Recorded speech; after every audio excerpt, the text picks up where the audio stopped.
하나님의 말씀은 출애굽기 17장 1절에서 7절 말씀입니다.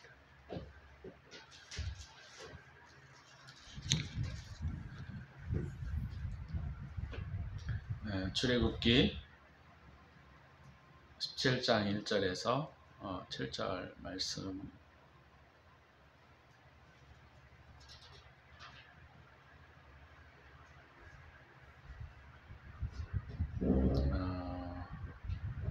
제가 1절, 2절, 7절까지 봉독해 드리겠습니다.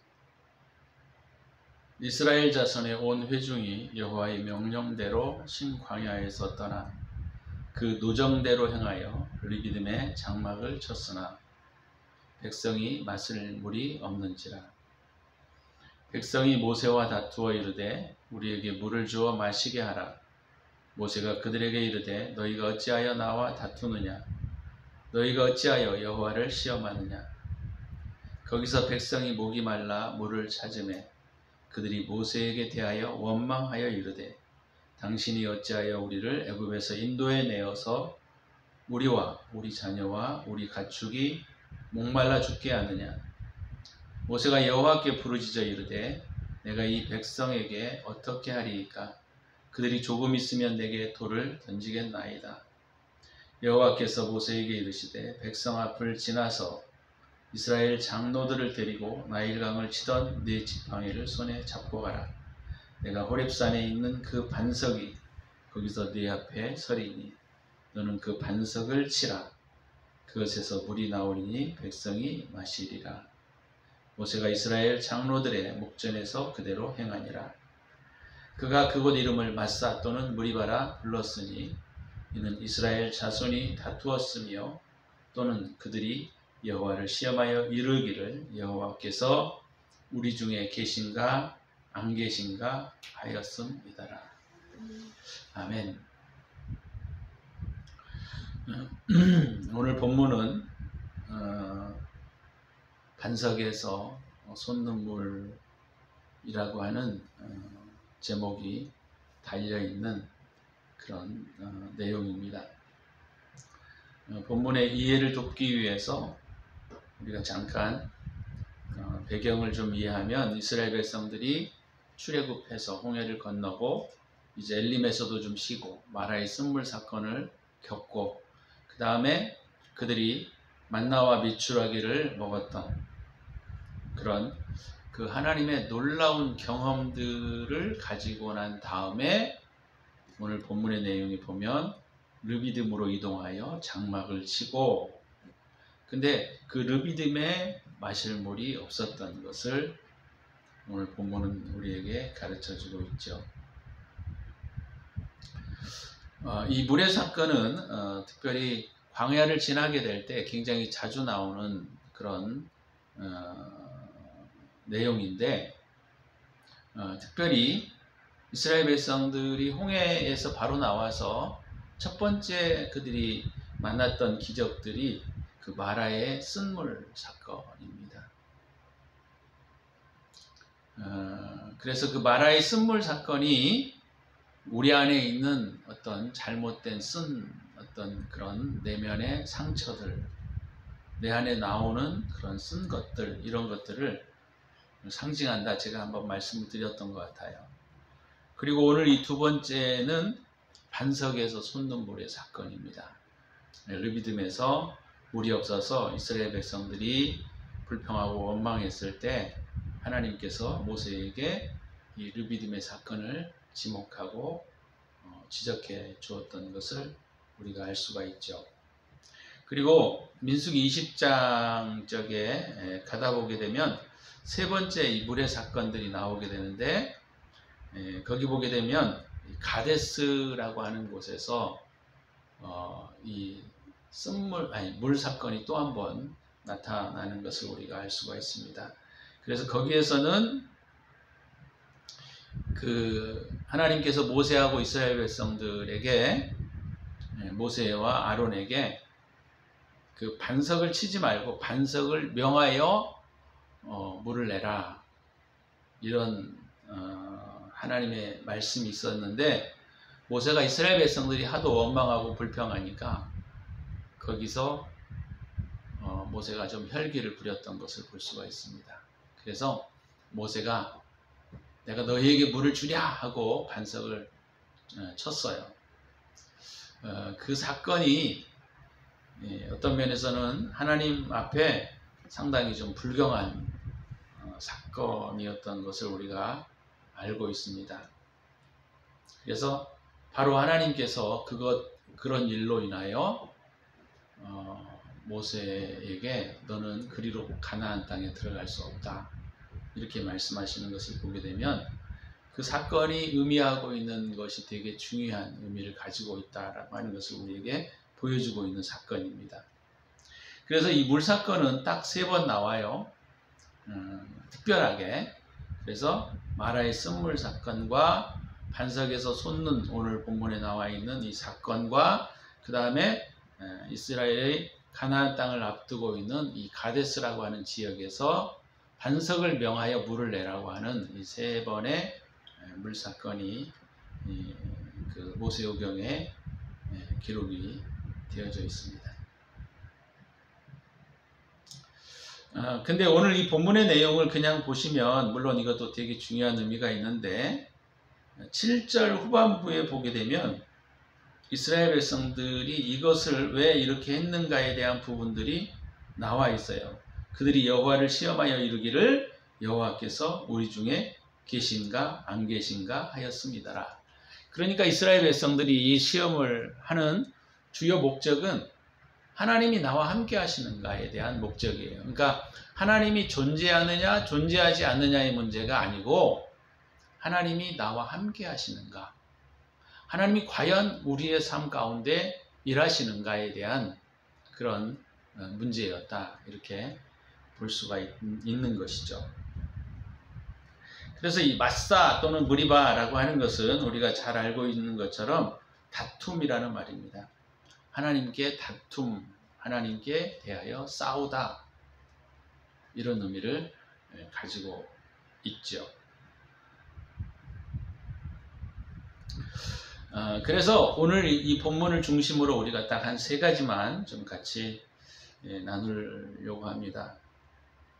첫 번째는 뭐냐면 이 부정적인 사고방식에서 탈피하라는 거예요. 지난번에도 한번 이야기했는데 우리가 오늘 이 본문의 내용에 보면 이스라엘 백성들이 항상 문제가 있게 되면 원망과 불평을 일삼았어요.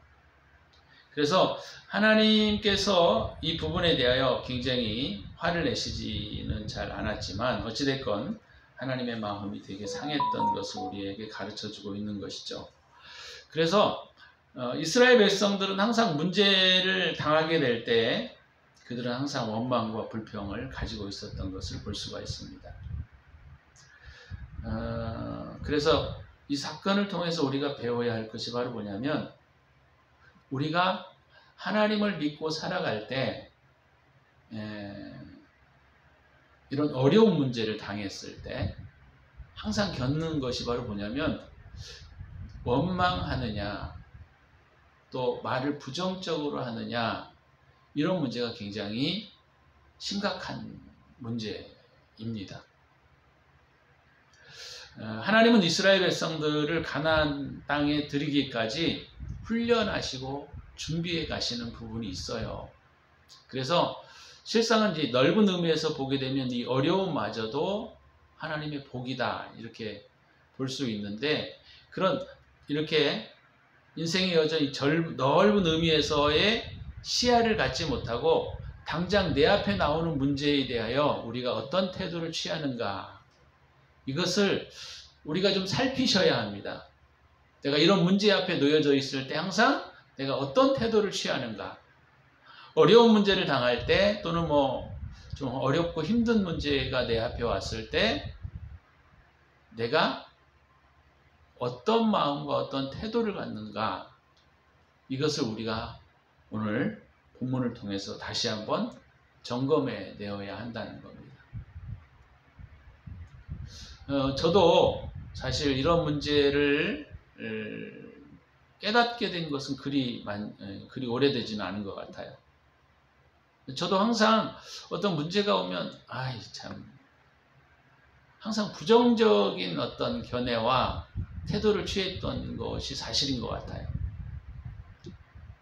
그래서 말이 하나님의 섭리 안에 있고 우리가 하나님의 다스림 안에 있고 하나님의 통치 안에 있다고 말은 하지만 실상 내 입에서 나오는 말은 항상 부정적이었고 또 원망과 불평조의 말들을 많이 했던 것 같아요. 그래서 우리가 오늘 본문을 통해서 제일 많이 다시 한번 우리가 점검해 내어야 할 것이 바로 뭐냐면 내가 이런 어려운 문제를 겪고 당할 때 내 태도가 어떠한가를 살피셔야 한다는 겁니다.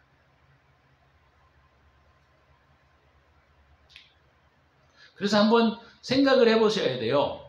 내가 살아오면서 이런 문제 앞에 놓였을 때 또는 나를 어렵게 하는 사람들이 나에게 있을 때 내가 또 몸에 어려운 문제가 생겼을 때 병이 생겼을 때 내가 어떤 태도와 어떤 마음을 갖고 있는가 이것들을 철저하게 점검하셔야 합니다.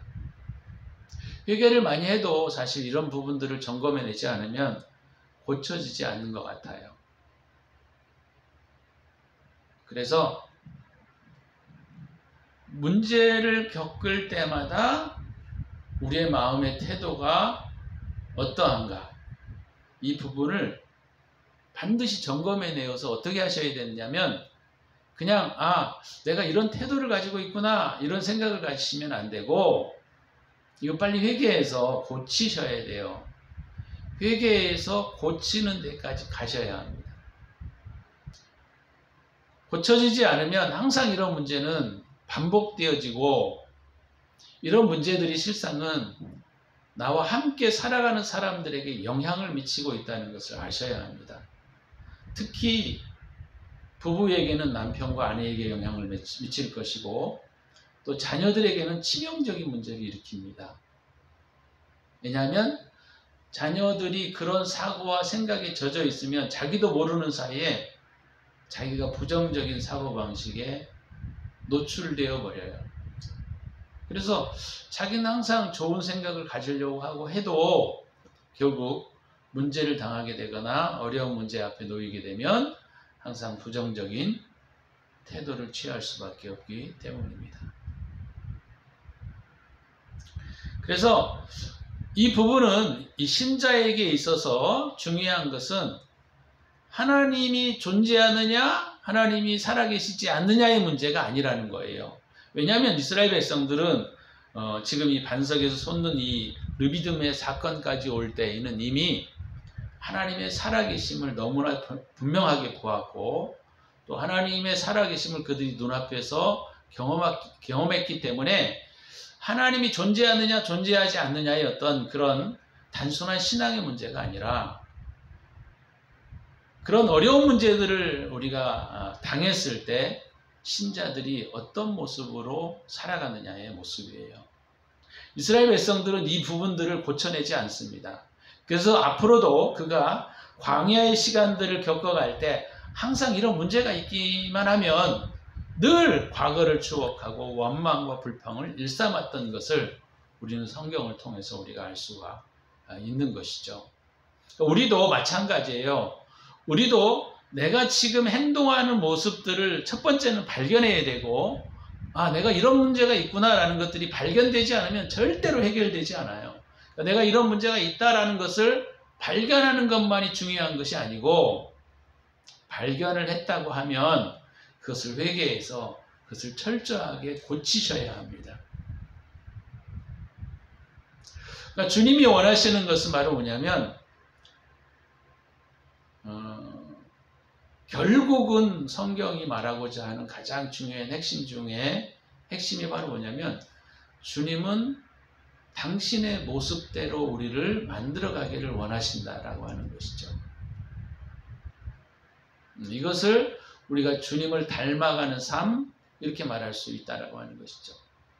그래서 우리가 교회를 다니는 게 중요한 게 아니고 신앙생활을 잘하는 게 중요한 게 아니에요. 근데 우리가 신앙생활을 잘한다라고 하는 표현들을 우리가 가지게 될 때 많은 사람들이 종교적인 어떤 계율을 잘 지키는 것을 신앙생활을 잘한다 이렇게 생각하는 경향들이 있어요. 근데 우리가 성경에서 보게 되면 이스라엘 백성들이 얼마나 하나님 말씀을 잘 지키려고 몸부림을 치고 살았습니까? 그죠? 그래서 그들은 주일날 30리도 걷지 않았어요. 안식일날.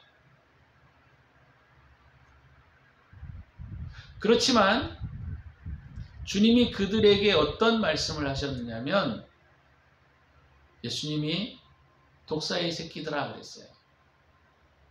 그들의 삶이 도둑질 안 하려고 애를 썼고 또 이런 사회와 시민법들을 지키려고 몸부림을 쳤음에도 불구하고 주님은 그들의 어떤 외면적 행동을 보고 계시지 않았다는 거예요. 그들이 가장 중요한 부분을 주님이 살피신 것은 바로 뭐냐면 그들의 내면의 상태가 어떠한가였던 거죠. 그래서 이사야서에 우리가 1장에도 보게 되면 이사야 선지자가 뭐라고 이스라엘 백성들에게 책망하냐면 너희들이 얼마나 많은 예배를 잘 드리고 얼마나 많은 예물을 잘 드렸느냐의 문제를 가지고 논하고 있지 않아요. 근데 문제는 뭐냐면 그들의 속이 어떠한가에 대해서 철저하게 지적하고 있다는 거예요. 근데 그들의 속이 어떠한가는 어떻게 지적해내느냐면 이사야 선지자는 너희들의 손에 피가 가득하다 그랬어요. 너희들의 손에 피가 가득하다. 그러니까 이스라엘 백성들은 신앙생활을 잘하고 율법은 하나님 말씀대로 살려고 하나님을 사랑하려고 하는 마음을 가지고 율법을 잘 지키려고 했지만 실상 그들의 내면은 그렇지 않았던 거예요. 그래서 이사야 선지자가 지적하고 있는 것이 바로 뭐냐면 그들 안에 하나님이 진짜로 원하시는 것에 대한 내용이 없었다는 거예요. 그게 바로 뭐냐면 그들 안에 사랑이 없다는 거예요. 사랑이. 그러니까 어떻게든 사람들에게 자기를 그럴싸하게 보여서 그들의 내면을 숨기려고 했던 거예요. 그것이 주님께는 사악한 짓이라는 거예요. 너희들이 율법과 어떤 종교적인 계율들을 잘 지키려고는 했지만 너희들의 그 행동의 동기 안에는 악한 것이다 라고 하는 것이죠. 그래서 신앙에 있어서 중요한 것은 이 내면이 어떠한가를 반드시 점검해 내어야 하는 것인데 오늘도 이 본문의 내용에 나와 있는 것이 바로 뭐냐면 부정적 사고방식이에요. 부정적 태도를 취하는 겁니다.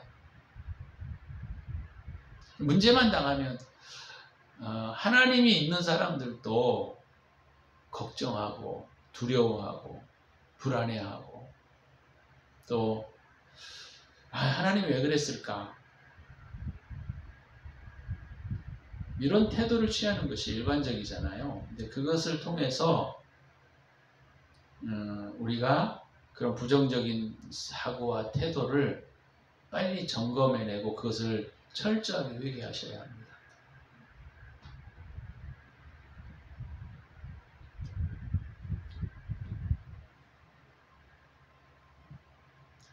그래서 오늘 이 본문을 통해서 우리가 영적으로 배워야 할 것은 바로 뭐냐면 나에게는 이런 부정적인 시야가 있는가 없는가 이것을 점검하셔야 한다는 겁니다.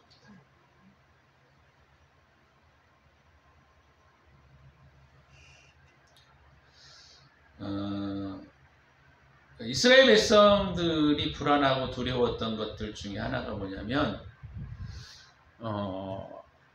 오늘 본문의 두 번째 내용을 좀 보면서 우리가 생각해야 할 것이 아까 7절 후반부에 보니까 여호와께서 우리 중에 계신가 안 계신가 하였음이더라. 그들이 그 하나님을 시험하는 이 원망과 불평의 근원이 하나님이 나와 함께 하시는가, 나와 함께 하시지 않는가에 대한 문제였던 것이죠. 이게 중요한 건 아니잖아요, 사실. 하나님은 무소부재하시고 하나님은 여전히 우리와 함께 하십니다. 이것을 시험하려고 했던 이스라엘 백성들의 완악한 태도예요. 하나님에 대한 신뢰감이 없는 거죠.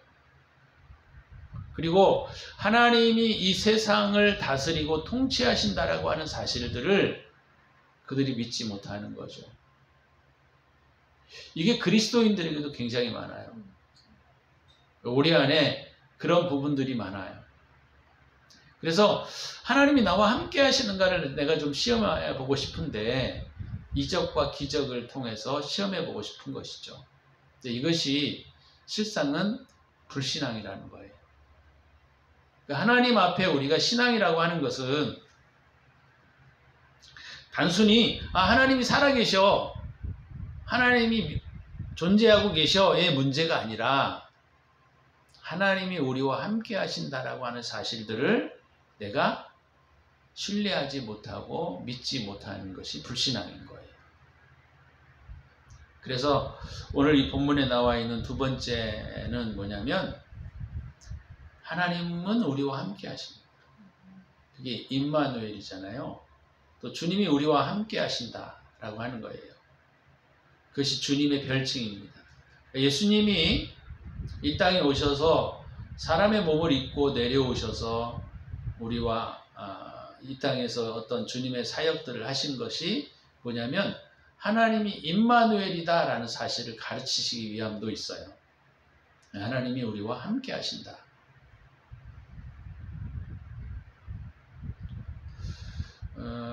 그랬을 때 사실 이 문제를 통해서 저는 어떤 생각을 갖고 있냐면 하나님 앞에 감사하고 기뻐하고 그 문제를 주님이 이 문제를 통해서도 우리에게 뭔가를 가르치시겠다라고 하는 생각을 가지고 있다면 하나님께서 이 르비딤에서 물을 주셨을 거예요. 근데 굳이 원망과 불평하고 말이죠. 그렇게 해서 때를 써서 얻어낸다라는 우리의 어떤 기도에 대한 생각들이 우리 한국 크리스찬들에게 좀 많이 있는데 그렇지 않아도 주어야 할 것들은 주세요. 하나님이. 그래서 하나님이 우리와 함께 하신다. 동행하신다. 또 다스리신다. 이 부분에 대해서 우리가 하나님 앞에 신뢰감을 가지셔야 한다는 겁니다. 그래서 그 부분을 우리가 오늘 이 본문을 통해서 우리도 함께 좀 점검했으면 좋겠어요. 내 삶이 어떻게 흘러가든지 간에 우리가 그런 믿음을 가지고 계셔야 한다는 거예요. 하나님이 우리와 함께 하신다. 주님의 통치 아래 있다라는 것을 우리가 항상 믿고 살아야 한다는 겁니다. 그래서 나에게 닥친 불행도 사실 그것이 나의 문제인 것이지. 그래서 그리스도인들은 그것을 통하여 어떻게 하나님 앞에 그것을 내가 해석하고 그 문제를 풀어갈까에 우리가 생각을 가져야지. 내가 혹시 잘못한 것은 없나? 내가 고쳐가야 할 부분은 없나? 이것들을 살피셔야지. 하나님이 나와 함께 하시지 않아? 하나님이 나와 동행하시지 않나? 이런 걸 가지고 시험하려고 하는 마음으로 가시서는 안 된다라고 하는 것이죠. 그래서 우리가 이 본문의 내용은 이스라엘 백성들이 하나님이 살아계시느냐 살아계시지 않느냐의 문제가 아니라 그들 가운데 그들 편이 되어달라고 하는 그런 좀 악한 마음들이 있었던 것이죠. 나는 너희들과 달라. 나와 하나님은 동행하시는 것을 보여주실 거야.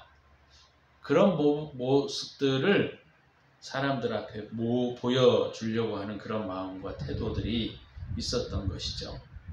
그래서 우리가 두 번째 우리가 좀 기억하셔야 할 것은 뭐냐면 나의 삶에 내가 하나님을 바라보고 있는 시야를 항상 고정시키고 있다고 한다면 내가 어떤 일을 당하든 어떤 상황에 놓여 있든 어떤 환경에 놓여 있든 그것이 하나님이 나와 함께 하시는 것이고 하나님이 나와 동행하신다라는 사실을 우리가 하나님 앞에 신뢰하는 마음과 태도를 가지셔야 한다라고 하는 것입니다.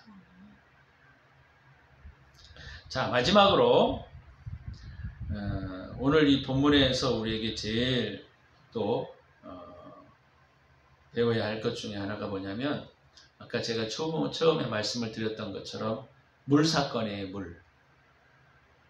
자, 이 물 사건이 여기 두 번째 나와 있는데 이 두 번째 사건은 실상은 우리가 이 내용이 상징적이라고 하는 사실을 알고 있잖아요. 그래서 하나님이 이 반석을 쳐서 이 르비딤에서 물을 내신 사건이라는 것이죠. 근데 우리가 신약에 보게 되면 반석은 예수 그리스도이시다라는 것을 우리에게 상징적인 의미를 가르쳐주고 있어요. 그러니까 예수님이 십자가에서 피를 흘리시고 그분이 죽으시고 영화롭게 되셨고 부활하셔서 우리에게 이 물을 허락하신다라고 하는 것인데 물은 생명과 같은 것이죠. 생명과 같은 것이지만 그것이 또 영적인 의미로는 성령의 의미를 상징하고 있다는 것을 우리가 알고 있습니다. 그래서 첫 번째 마라의 쓴물 사건은 나의 내적인 상태에 대한 부분인 것이고 두 번째는 이것은 예수 그리스도의 구속에 대한 부분들을 우리에게 가르쳐주고 있는 부분이기도 하죠.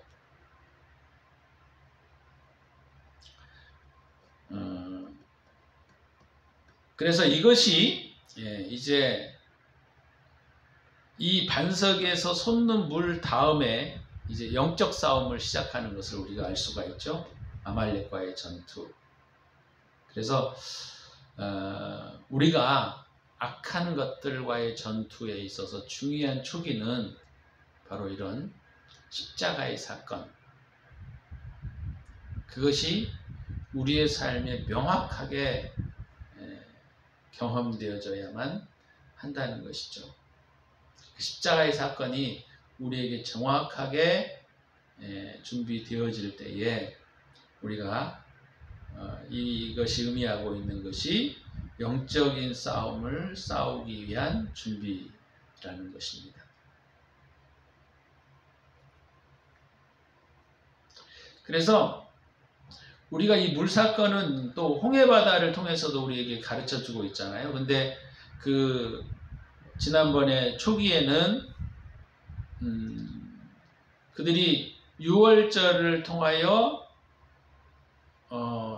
나왔을 때, 구원을 받고 나왔을 때 그들은 정신없이 쫓기는 삶을 살았다. 이렇게 볼 수 있죠. 쫓기는 삶을 살았다. 근데 이 두 번째는 이 반석에서 솟는 물 사건을 경험하고 그들은 이제 아말렉과의 전투를 하게 되는데 아말렉과의 전투는 오늘 우리가 출애굽기 17장 8절에서부터 16절에 기록이 되어져 있는데 이것은 싸워서 이기기도 하고 지기도 한다라고 하는 것입니다. 되게 중요한 의미를 가지고 있어요. 싸워서 이기기도 하고 지기도 한다. 이 십자가 사건이 명확하게 경험되어지게 될 때 우리가 마귀와 싸울 때 질 수도 있고 이길 수도 있고 그렇다는 거예요. 근데 되게 중요한 부분이 바로 뭐냐면 완전한 인간의 자아의 포기가 이루어지게 될 때 하나님은 이 전쟁에서 승리케 하신다라고 하는 거예요. 그러니까 우리가 이 영적 싸움은 바로 뭐냐면 중요한 것이 기독교적인 힘을 길러내는 데가 있는 것이 아닙니다. 다른 표현으로 말하자면 기도를 많이 하고 어떻게 신앙의 어떤 삶을 잘 살아내는 것이 전투의 중요한 요소가 아니라는 거예요. 이 전투의 중요한 것은 바로 뭐냐면 나를 비우는 것이에요. 그래야만 신앙의 싸움들을 싸워갈 수가 있는 것입니다.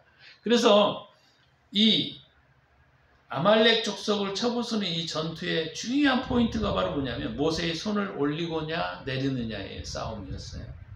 이게 보면 참 우리가 이해하기 좀 우리가 실제적으로 이해하기 좀 되게 어려운 부분 중에 하나예요. 왜냐하면 저도 옛날에 이런 생각들을 많이 가졌어요. 아니 손을 올리고 내리고 그게 뭐가 그렇게 중요한데 그것 때문에 말이죠. 이스라엘의 승패가 걸려 있다는 것이 이해가 되지 않았어요. 도대체 이게 무슨 뭐 응? 무슨 이게 뭐죠? 뭐 그 우화도 아니고 응? 애들 장난하는 것도 아니고 이게 무슨 그런 의미를 가지고 주님이 이 부분을 가르쳤을까? 근데 나중에 제가 안 것은 바로 뭐냐면 손을 올린다라고 하는 이 측면은 나를 완전히 하나님 앞에 포기한다라고 하는 것이죠. 이 포기하는 싸움이 사실은 우리가 이스라엘 백성들이 가장 중요한 부분이었던 거예요. 현대 기독교인들이 자꾸 말이죠. 소나무를 뽑으려고 하는 그런 강함의 어떤 것에 매료되어서 뭔가 강하면 이길 것 같은 그런 생각이 드나 봐요. 저도 과거에 또 그렇게 생각을 했던 것도 있고 그래서 기도를 강력하게 하고 말이죠. 기도를 많이 하고 말이죠. 작전 기도를 하고 해가지고 뭔가 이게 그냥 자기가 영적인 힘을 막 길러가지고 말이죠. 싸워서 이기려고 하는 그런 태도를 가지는 그리스도인들이 되게 많아요. 근데 성경에 보면 그렇지 않습니다. 싸움은 뭐냐면 나를 포기하는 싸움이에요, 사실. 영적 싸움의 가장 핵심은 나를 포기하는 데 있는 거예요. 이게 쉽지가 않은 거죠. 이게 세상과 어떤 부분에 보면 반대되는 거예요. 세상은 좀 더 힘을 더 크게 기르고 근육을 잘 길러서 내가 힘을 더 크게 쌓으면 다른 사람을 제압할 수 있고 어떤 것들을 제압하려고 하는데 되게 중요한 요소가 될 수 있어요. 그렇지만 신앙에 있어서는 반대예요. 힘을 기르는 것이 아니고 자아를 포기하는 데 있는 거예요. 그래서 이 본문의 내용에 보시면 40년 동안 이스라엘 백성들을 훈련시켜 가는데 하나님이 가장 핵심적인 것들이 바로 뭐냐면 자기를 포기하는 거예요. 그러니까 니네를 포기하게 될 때 하나님이 끄시는 대로 이끄시는 대로 걸어갈 수가 있거든요. 근데 내가 살아 있으면 마치 이 메두샤처럼 이 머리가 여러 개인 그 짐승처럼 말이죠. 서로 다른 길로 가려고 하는 것이죠. 하나님은 우리를 이런 길로 끌어가기를 원하시는데 나는 반대로 가려고 하는 거예요. 사람은 하나님이 끌려가는 대로 끌려가려면 사실은 내가 아무런 힘이 없어야 합니다. 그래야 하나님이 끌고 가시는 대로 내가 끌려가는 거예요. 그러니까 내가 죽어야만 하나님이 이렇게 끌고 가면 이렇게 끌려도 가고 저렇게도 끌려가고 해야 되는데 자꾸 살아있으니까 내가 다른 방향으로 걸어가려고 애를 쓰는 것이죠. 그러면 이제 이런 생각들이 드러나요. 하나님이 우리보다 훨씬 능력도 많으시고 지혜와 모든 것이 충만하신데 왜 우리를 그렇게 끌어가시지? 우리한테 왜 끌려다니실 때도 있나? 하나님은 우리에게 자유의지를 주셨기 때문에 그래요. 또 인격적으로 우리를 대우하시기 때문에 내가 끌려가지 않으려고 다른 데로 가면 하나님은 어쩔 수 없는 거예요. 어떻게 할 수가 없어요, 하나님. 하나님은 우리가 포기해서 우리 자신을 내려놓아서 하나님이 끌어가시고자 하시는 방향으로 끌려가도록 하시고를 원하시는데 오늘 본문의 내용에 있는 것도 마찬가지겠지만 내가 내 힘으로 살아가려고 몸부림을 치면 하나님이 끌어가실 수가 없다는 것이죠. 그래서 어찌됐건 우리가 17장에서 배워야 할 이 중요한 것들은 바로 뭐냐면 점검해내는 일들, 부정적인 사고방식을 좀 달피하는 것, 빨리 회개를 좀 철저하게 하셔야 합니다. 그리고 말로만 회개하시지 말고 이거를 좀 고쳐야 되겠다라고 하는 마음과 태도를 가지시고 고쳐가셔야 돼요. 두 번째는 우리가 십자가의 사건을 명확하게 경험하셔야 된다. 그래야 영적 싸움을 싸울 수가 있다라고 하는 것이죠. 세 번째는 물론 오늘 우리가 본문은 읽지 않았지만 나를 내려놓는 싸움들을 싸우셔야 한다는 거예요. 나를 내려놓는 싸움, 나를 포기하는 싸움.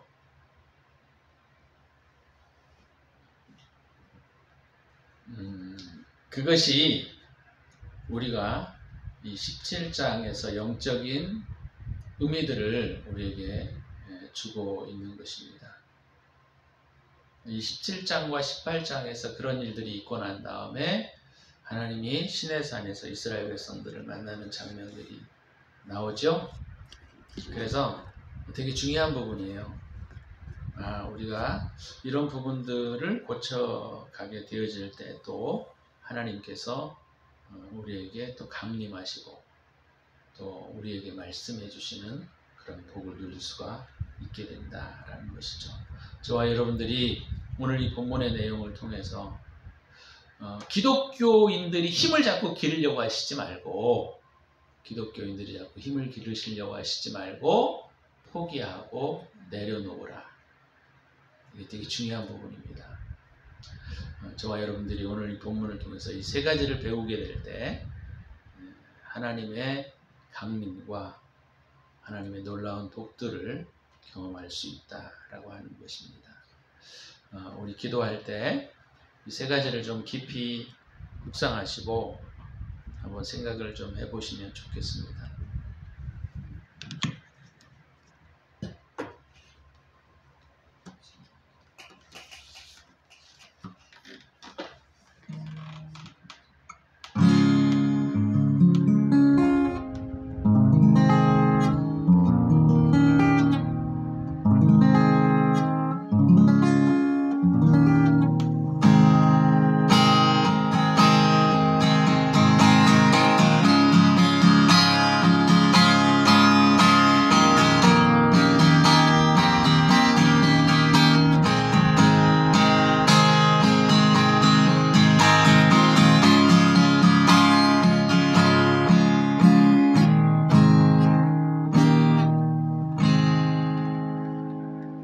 주님 감사합니다.